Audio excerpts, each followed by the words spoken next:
ప్రధానమంత్రి నరేంద్ర మోదీ మౌనాన్ని వీడాలని మంత్రివర్గం నుండి ధర్మేంద్ర ప్రధాన్ను తక్షణమే తొలగించాలని సామాజిక కార్యకర్త అమాద సుభాన్ ప్రసాద్ కోరారు. 74 అంగుళాల ఛాతీ కలిగిన ప్రధానిగా చెప్పుకునే నరేంద్ర మోదీ గత 3 వారాలుగా కాక్రోచ్ జనతా పార్టీ ఆధ్వర్యంలో జరుగుతున్న అమర్ నిరాహార దీక్ష గురించి స్పందించకపోవడం విచారకరం. దేశవ్యాప్తంగా ఉన్నత విద్యను అభ్యసించే విద్యార్థులు గత 3 వారాలుగా విద్యకు దూరంగా కేంద్ర విద్యాశాఖ మంత్రి రాజీనామా కొరకు జంతర్ మంతర్ రోడ్లో దీక్ష చేస్తున్న ధర్మేంద్ర ప్రధాన్ నైతిక బాధ్యత వహించి రాజీనామా చేయకుండా చోద్యం చూడడం విచారకరం అన్నారు. అధికారమే పరమావధిగా కాకుండా ధర్మేంద్ర ప్రధాన్ నైతిక బాధ్యత వహించాలని కోరారు. నీట్ ప్రశ్న పత్రం లీక్, పరీక్ష రద్దు కారణంగా 15 మంది పైగా విద్యార్థులు ఆత్మహత్య చేసుకున్న సంఘటనకు నైతిక బాధ్యత వహించవలసిందన్నారు.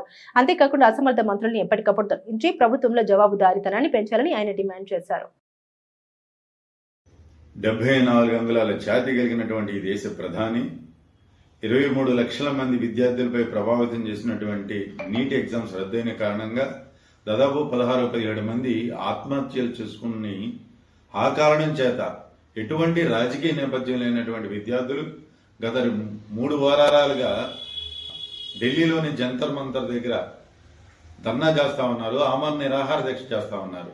అయినప్పటికీ ఈ దేశ ప్రధాని ఎవరైతే ఈ పరీక్షలు నిర్వహించడంలో పదే ఫెయిల్ అవుతా ఉన్నారో కేంద్ర విద్యాశాఖ మంత్రి ధర్మేంద్ర ప్రధాన్ మీద చర్యలు తీసుకోవడం కానీ అతని మంత్రివర్గం నుంచి తొలగించడంలో తాత్సారం చేస్తా ఉన్నారు. ఇది సరైనది కాదు.